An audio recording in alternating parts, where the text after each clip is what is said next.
자, 다음 주제는 의열투쟁입니다. 의열투쟁은 의사와 열사들이 암살과 파괴를 중심으로 하는 무장투쟁을 의열투쟁이라고 합니다. 그래서 이거는 암살, 파괴.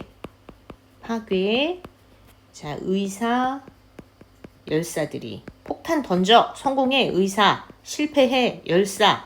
실패도 실패가 아니죠. 자, 우리의 존재를 알릴 수 있기 때문에 이것도 실패라는 건 없다. 어느 학생이 한 얘기가 떠오르네요. 자, 그러면 여기서는 우리 어떻게 공부를 해야 되느냐? 두 가지 의열 단체와 그 특징을 기억해 두시면 되겠습니다. 첫 번째 의열 단체부터 말씀드리도록 할게요. 의열단. 자, 이 의열단을 만든 사람은 3.1운동 직후에 김원봉이라고 하는 인물입니다. 여기 윤세주도 남아있는데 여러분들은 김원봉을 기억하시면 돼요. 자, 의열 단원들은 제일 중요한 특징, 신채호가 작성한 조선혁명선언을 의열단의 활동 지침으로 삼았다. 그래서 하는 일이 요인 암살, 그리고 식민 통치기관 파괴, 뭐 이런 것들이다. 자, 의열단은 김원봉 중심이고요. 자, 중요한 내용. 신채호가 작성해준 조선혁명선언. 신채호 인물도 아셔야 돼요. 신채호의 조선혁명선언을 활동 지침으로 삼았다. 김원봉, 의열단. 이건 3.1운동 직후에 만들어진 거야. 그래서 하는 일은 암살과 그 다음에 파괴 이런 것들이 주로 역할이 된다. 이들은 보통 거사를 한 다음에 보통 죽죠. 그래서 의열단원의 모습, 이걸 보면은 가슴이 좀 찡한 그런 부분이 있는데요.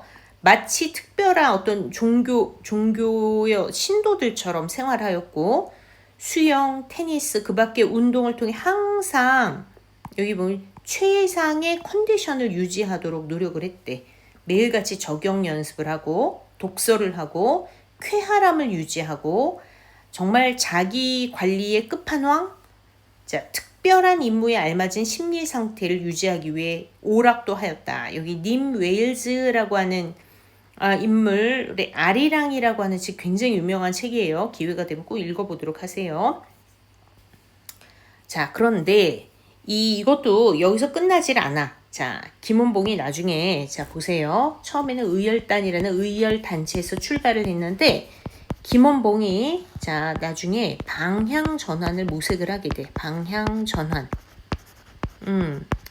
어떻게 방향 전환을 모색을 하느냐? 살아남는 싸움을 해야 되겠다. 폭탄 던지고 죽는 싸움이 아니라 살아남는 싸움을 해야겠다라고 생각을 하게 되는 거죠.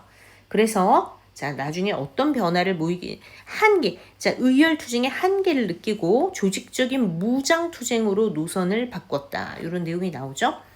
중국 국민당 정부의 부탁을 해서 황포 군관학교의 단원들을 입교시켜 체계적인 군사 훈련을 받게 하고 1932년에는 국민당 정부의 지원을 받아 조선혁명간부학교라는 군사학교를 스스로 설립을 해요. 그래서 결국 이런 노력들을 토대로 1930년대 35년에는 중국 관내에서 민족혁명당이라는 걸 창당하고 이후 민족혁명당 산하의 조선의용대라고 하는 군대를 창설하게 되죠. 자, 말이 좀 어려운데 방향 전환을 모색한다. 좀 써볼게요. 황포 공관학교에 단원들을 입교시켜 군사훈련을 시키기도 하고 나중에 스스로 조선혁명 간부학교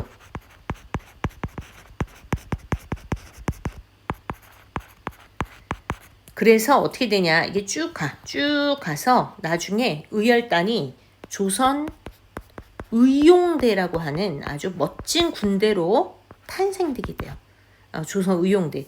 근데 이제 이 조선 의용대는 얘네들만 가는 게 아니라 이게 씨앗이 되고요. 여기에 잠시 전에 선생님이 설명했던 그 내용에 포함이 되어 있는데 북만주에서 중국 관내로 만주에서 중국 관내로 이동했던 여기 이제 조선 혁명군이 있죠. 조선 혁명군. 그리고 또 누가 있니? 한국 독립군 있지. 한국 독립군. 얘네들이 들어와서 이 전투 경험이 맞는 이들이 들어와서 합세를 해서 나중에 조선 의용대로 이제 발전을 해 나가게 되는 것이죠.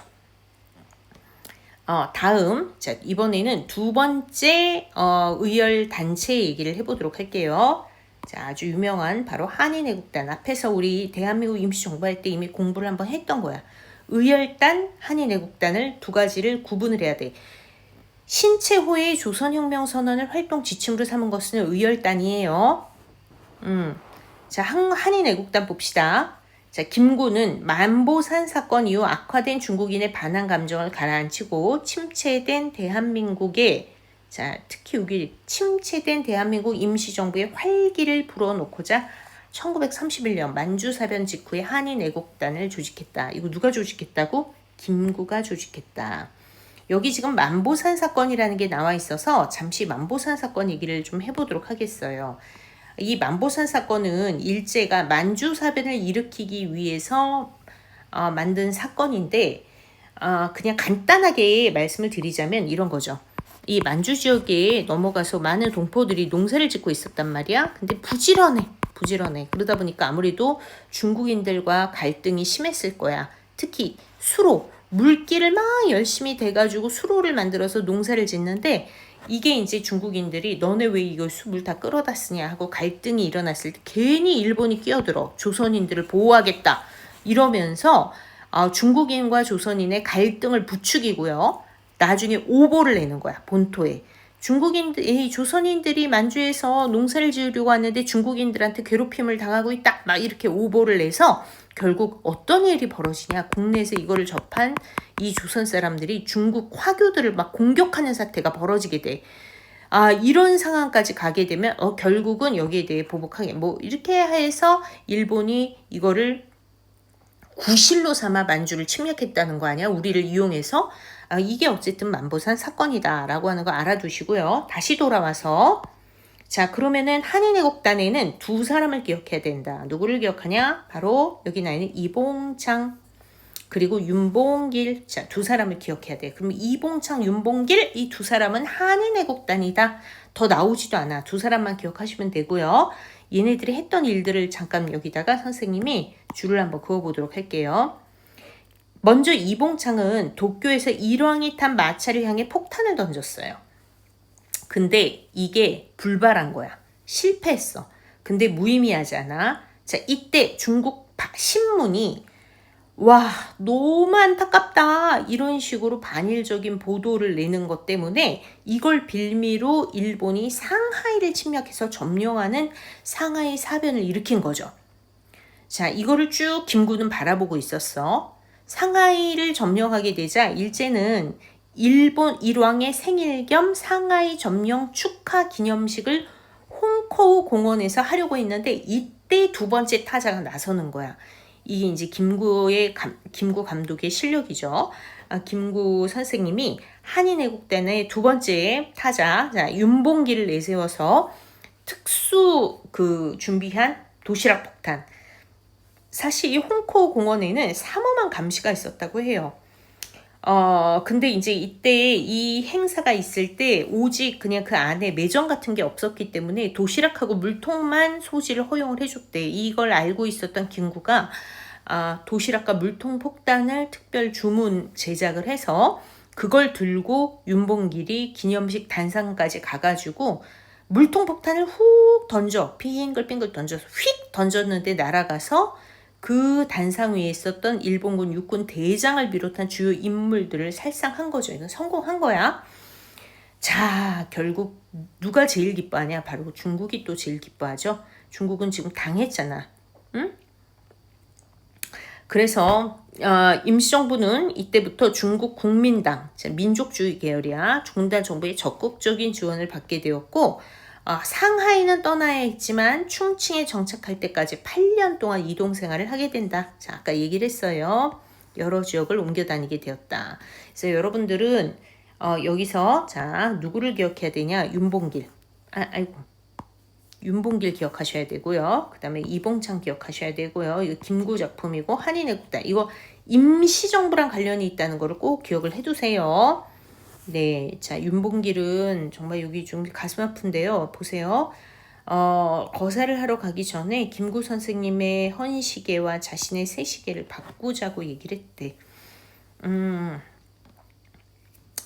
바꾸자고 얘기했대. 자, 이것도 학급에서 이제 학생들과 질문 나누기 수업했던 기억이 잠시 나네요.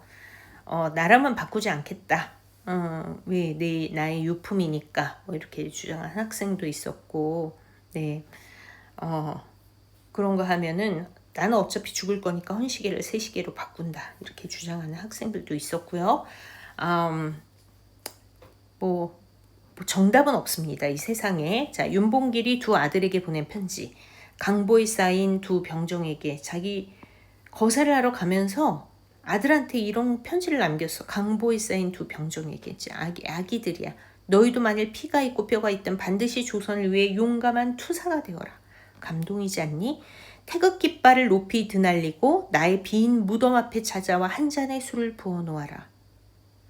그리고 너희들은 아비 없으면 슬퍼하지 마라. 어머니가 있으니 어머니의 교양으로 성공한 자를 동서양 역사상 보건대 본인이 그렇게 고민하고 생각을 했던 거겠죠. 내 아들들은 어떻게 할까?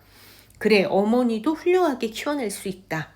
자, 맹자가 있고 프랑스의 나폴레옹이 있고 발명가 에디슨이 있는데 다 훌륭한 어머니들이 키워낸 아들들이야. 그러니까 너희들도 잘 자랄 거야. 이렇게 믿는 거죠. 바라건대 너희 어머니는 그의 어머니가 되고 너희는 그 사람이 되어라. 너희 어머니도 그 나폴레옹이나 맹자나 에디슨의 어머니같이 될 것이고 너희들도 그들의 자녀같이 되어라. 와, 정말 감동이네요. 이렇게 편지가 있고요. 위에 편지를 통해 빼앗긴 조국을 되찾기 위해 자신을. 그래서 보면은 보세요, 여러분. 아까 선생님이 의열단이 방향 전환을 모색해 조선 의용대가 되었다고 얘기를 했죠. 그러면은 한인애국단은 어떻게 될까? 얘도 마찬가지야. 한인애국단도 후에 이게 씨앗이 되어서 뭐가 되냐? 이게 충칭에 정착한 다음에 대한민국 임시정부의 정규 군대인 한국광복군으로 발전해 나간다. 이렇게 볼 수 있는 거죠. 그래서 의열투쟁은 의열투쟁에 머무르지 않고 결국은 무장독립전쟁을 할 수 있는 독립군 부대로 발전해 나가는 그런 모습들을 우리가 살펴볼 수 있었어요. 여러분, 무엇보다도 의열단과 한인애국단이 만들어진 건 1931년, 의열단이 만들어진 거는 3.1운동을 계기로 1919년 이렇게 얘는 만주사변을 계기로 1931년 이런 식으로 여러분들 의열단과 한인애국단을 비교해서 잘 기억해 두시기 바랍니다. 이상입니다.